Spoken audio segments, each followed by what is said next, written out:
Hi అండి, welcome to my channel Anu small kitchen. ఈరోజు పూజ చేసుకున్నానండి. ఫ్రైడే రోజు మాత్రం మార్నింగే పూజ చేసుకుంటాను.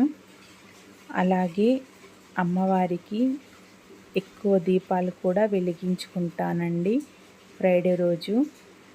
అలాగే మీకు ఒక మంచి టిప్ కూడా చెప్తానండి. కొద్దిగా పచ్చకర్పూరం తీసుకొని వెలుగుతున్న దీపపు కుందుల్లో వేసుకోండి.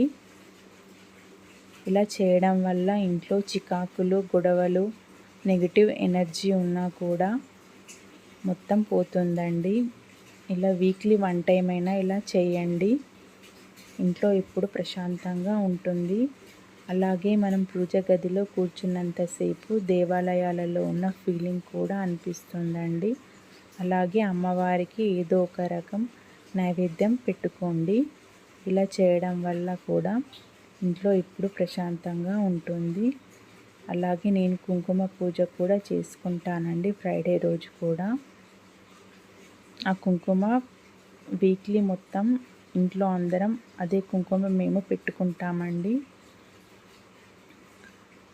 అలాగే పూజ కంప్లీట్ అయిన తర్వాత హారతి కూడా ఇచ్చుకుంటానండి. ఇలా హారతి ఇచ్చేటప్పుడు నిజంగానే అమ్మవారు మా ఇంట్లో కూర్చొని ఉందా అన్న ఫీలింగ్ అనిపిస్తుందండి అమ్మవారిని చూస్తూ ఉన్నంతసేపు. ఫ్రైడే ఒక్క వారమన్నా ఇలా చేసుకోండి, మీకు కూడా అలాగే అనిపిస్తుందండి. అలాగే ఈ వీడియో గింత మీకు నచ్చితే లైక్ చేయండి, షేర్ చేయండి, సబ్స్క్రైబ్ కూడా చేసుకోండి. థ్యాంక్ యూ అండి.